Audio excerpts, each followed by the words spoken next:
ঢাকা দক্ষিণ সিটি কর্পোরেশনের মেয়র পদে বিএনপি নেতা ইঞ্জিনিয়ার ইশরাক হোসেনকে শপথ পড়িয়ে দায়িত্ব বুঝিয়ে দেওয়ার দাবিতে নগর ভবনে তালা ঝুলিয়ে লাগাতার আন্দোলনে বিএনপি নেতাকর্মীরা।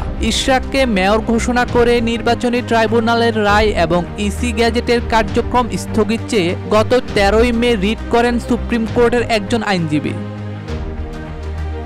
এরপর হাইকোর্টের রায়ে জানানো হয় ইশরাক হোসেনকে শপথ পড়াতে বাধা নেই, তবে এখন পর্যন্ত ইশরাককে শপথ পড়ানোর কোনো ইঙ্গিত পাওয়া যাচ্ছে না। এদিকে ইশরাককে মেয়রের চেয়ারে না বসিয়ে বাড়িতে ফিরবেন না বলে জানিয়ে দিয়েছেন তার সমর্থকরা। ইশরাক সমর্থক ও কর্মচারী ইউনিয়নের কর্মসূচির কারণে 10 দিন ধরে সিটি কর্পোরেশনের সব ধরনের কার্যক্রম বন্ধ আছে। আন্দোলনকারীদের ভাষ্যমতে মেয়র ছাড়া নগর ভবন চলতে পারে না।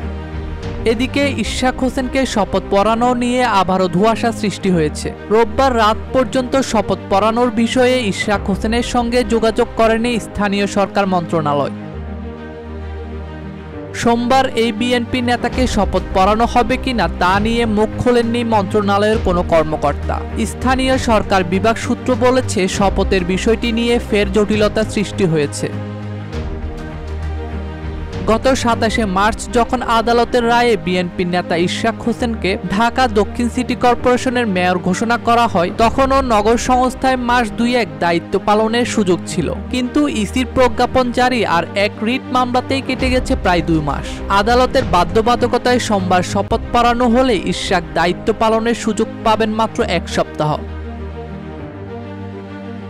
স্থানীয় সরকার বিভাগ সূত্র থেকে জানা গেছে, ইশরাকের শপথ ঠেকাতে একটি আপিল হয়েছে এবং তার পক্ষ থেকে একটি রিট করা হয়েছে বলে জানা গেছে। সব মিলিয়ে সোমবার শপথ না হওয়ার সম্ভাবনা বেশি।